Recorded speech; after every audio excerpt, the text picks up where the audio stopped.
राजा 19वें दिन फिर राज सिंहासन के करीब आया और जैसे ही उसने बैठने के लिए अपना पहला कदम बढ़ाया, सिंहासन से निकलकर 19वीं पुतली उसकी राह रोककर खड़ी हो गई।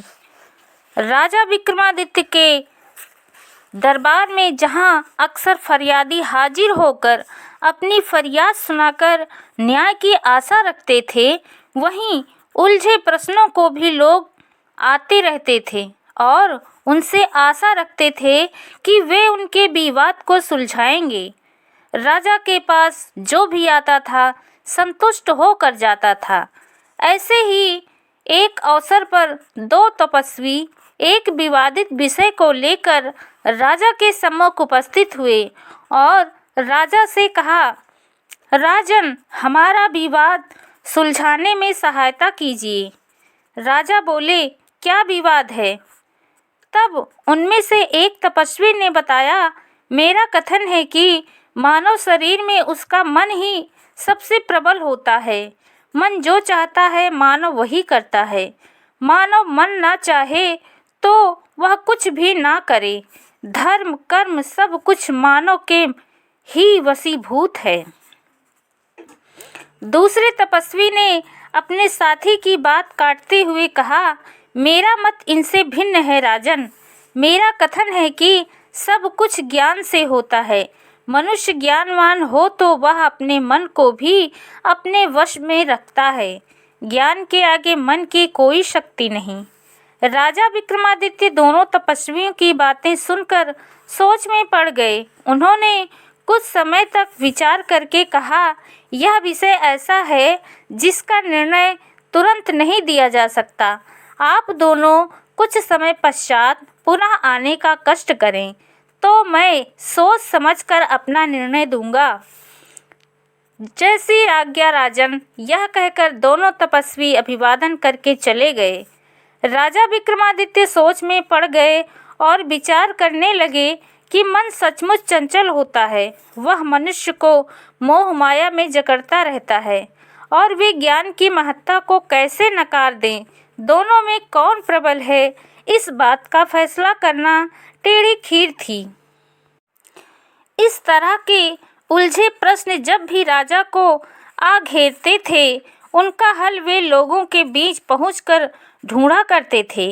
उस मामले में भी उन्होंने सोचा कि राजकाज से उस समय तक अलग रहा जाए जब तक कि उस विवाद का हल नहीं मिल जाता। वे साधारण नागरिक का वेश धारण करके इधर-उधर भटकने लगे। एक दिन वे दरिद्रता का बोझ ढो रहे एक फटे हाल युवक को देखकर चौंक पड़े। वह युवक एक बैलगाड़ी का कोचवान बना हुआ था और उस समय थकान के कारण एक वृक्ष के नीचे विश्राम कर रहा था। उसके निकट पहुंचकर विक्रमादित्य ने कहा, अगर मैं पहचानने में भूल नहीं कर रहा हूँ तो तुम स्वर्गीय सेठ गोपाल दास के पुत्र नौरंगी दास हो। वह बोला, जी हाँ। युवक ने माथे का पसीना पोंछते हुए कहा, पर अब तो मैं सिर्फ नौरंगी रह गया हूँ तथा कुछ लोग नौरंगिया भी कह देते हैं। पर तुम्हारी यह दुर्दशा कैसे हुई? मुझे अच्छी तरह ज्ञात है कि तुम्हारे पिता सेठ गोपाल दास जब मृत्युशैया पर थे तो तुम दोनों भाइयों को आधा आधा धन और व्यापार बांट दिया था।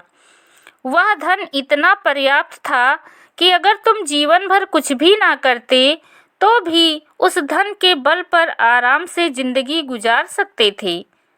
आप ठीक कहते हैं श्रीमान, नौरंगी दास बोला।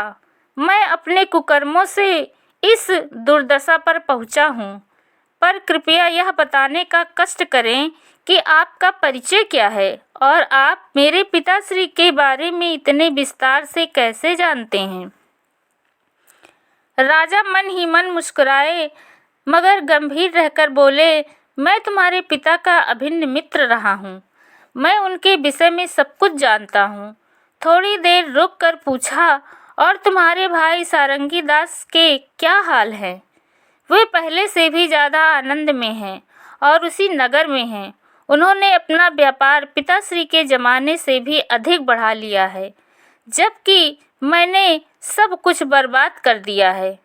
जब फटेहाली और भूखों मरने की नौबत आ गई तो मैंने अपना पैतृक नगर छोड़ कर दिया, क्योंकि मुझे वहाँ सब पहचानते थे। मेरे लिए वहाँ रहकर मेहनत मजदूरी करना भी संभव नहीं था। इस नगर में आकर मेहनत मजदूरी करके कम से कम पेट तो भरने लगा हूँ। पर तुम्हारी यह दशा कैसे हुई? राजा ने उसके निकट बैठकर सहानुभूति भरे स्वर में पूछा। अब आपसे क्या छुपाना, आप स्वर्गीय पिताश्री के परम मित्र हैं। पिताश्री के स्वर्गवास के बाद मैं अपने मन की चंचलता को बस में ना रख सका। पिताश्री द्वारा छोड़े धन के मद में चूर होकर मैंने समस्त दुर्व्यसन अपना लिया, जो धन की बर्बादी की ओर ले जाते हैं। मैंने मदिरा पान और जुए की लत पाल ली। बड़े भाई ने एक दो बार समझाने की चेष्टा भी की, पर सुंदर स्त्रियों के मोह में पड़कर मैंने उनकी एक ना सुनी, उल्टे उन्हें झिड़क दिया। मैं बर्बादी की राह पर लगकर अपने मन को वश में ना रखने के कारण 1 वर्ष के अंदर ही समस्त धन से हाथ धो बैठा।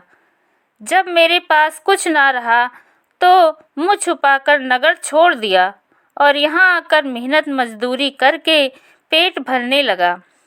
राजा ने कहा। ओह! राजा ने सहानुभूति जताई और फिर विचार किया। उसने अपने अंदर के मन को वश में ना रख पाने की बात कही है। चंचल मन को वश में ना रख पाने के कारण यह धनिक पुत्र बर्बादी के कगार पर पहुंच गया था। राजा को दोनों सन्यासियों के विवाद का आधा उत्तर मिल गया था। उसने नौरंगी दास से पूछा, अब क्या सोचते हो? अब मुझे सद्बुद्धि आ गई है। बहुत ठोकर खा चुका हूँ। मेहनत मजदूरी करके जहाँ पेट भरने का साधन जुटा लेता हूँ, वहीं थोड़ा थोड़ा पैसा बचाकर यह बैल और गाड़ी खरीद ली है। बाजार हाट से सामान ढोता हूँ, गुजारा चल रहा है। यानी ठोकर खाने के बाद तुम्हें मन की चंचलता को बस में रखने का ज्ञान प्राप्त हो चुका है। जी हाँ, और अब इस ज्ञान के बल पर मन की चंचलता पर विजय पाए रहोगे। अवश्य। इतनी ठोकरें खाने के बाद भी अगर मुझे यह सद्बुद्धि ना आई तो फिर मेरे मनुष्य जीवन पर धिक्कार है। राजा को दूसरी बात का भी जवाब मिल गया था। सद्बुद्धि अर्थात ज्ञान के बल पर उसने मन को वश में कर लिया था। उसके उत्साह से प्रसन्न होकर राजा ने कुछ स्वर्ण मुद्राएं निकालकर नौरंगी दास की ओर बढ़ाते हुए कहा, इन्हें रख लो और इनसे अपना स्वयं का व्यापार करो। यदि सचमुच तुम्हें ज्ञान आ गया है तो अच्छी तरह व्यापार करके शीघ्र ही पहले जैसे स्थिति को पहुंच जाओ। नौरंगी दास ने चौंक कर उनकी ओर देखा और पूछा, आप?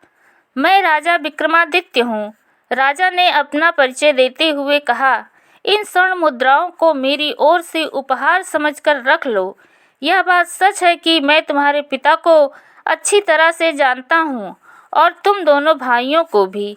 राजा का परिचय नौरंगी दास के मन में दंडवत होकर अभिवादन किया और हार्दिक आभार प्रकट करते हुए स्वर्ण मुद्राएं ले ली। राजा को सन्यासियों के विवाद का समाधान मिल गया था। वे महल में लौट आए और राजकाज देखने लगे। कुछ समय बाद दोनों सन्यासी दरबार में उपस्थित हुए तो राजा ने अपना निर्णय सुनाया। इसमें संदेह नहीं कि मनुष्य के शरीर पर मन बार बार नियंत्रण करने का प्रयास करता है। जो मन के नियंत्रण में हो जाता है वह विनाश को पहुंचता है, जैसा कि परिणाम सेठ गोपाल दास के पुत्र नौरंगी दास का हुआ। पर जब उसने मन की चंचलता पर ज्ञान के माध्यम से काबू पा लिया तो उसकी दशा सुधरने लगी। अतः मन पर नियंत्रण रखने के लिए ज्ञान का होना आवश्यक है। मन शरीर रूपी रथ में जुड़ा हो घोड़ा है तो ज्ञान उसका सारथी है। सारथी की लगाम ढीली छोड़ते ही घोड़े अपनी दिशा में निरंकुश होकर दौड़ने लगते हैं। अतः ज्ञान रूपी सारथी द्वारा मन रूपी घोड़ों को काबू में रखा जाना आवश्यक होता है। इस तरह दोनों का अपना अपना महत्व होता है। दोनों सन्यासियों द्वारा नौरंगी दास के बारे में जिज्ञासा प्रकट किए जाने पर राजा ने जो कुछ देखा था बता दिया।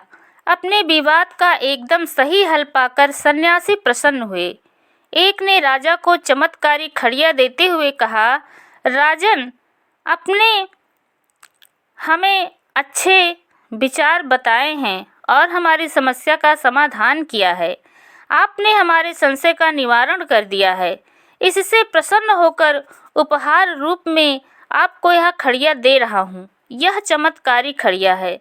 इस खड़िया का गुण यह है कि इससे दिन के समय आप जो भी चित्र बनाएंगे, रात को वही चित्र आपको ठोस आकृति के रूप में दिखाई देने लगेगा। इतना ही नहीं, आप उसका वार्तालाप भी सुन सकोगे, चाहे वह व्यक्ति कितनी दूर ही क्यों ना हो। राजा ने उस खड़िया को धन्यवाद स्वीकार कर लिया। राजा का अभिनंदन करके दोनों सन्यासी विदा हुए।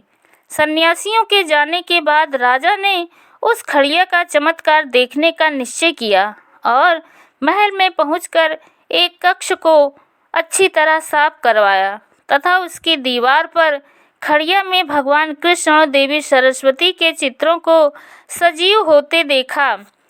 उन दोनों के बीच हो रही बातचीत को भी राजा ने स्पष्ट रूप से सुना। दिन निकलते ही दोनों आकृतियां लुप्त हो गई और वहां खड़िया से बने चित्र ही रह गए।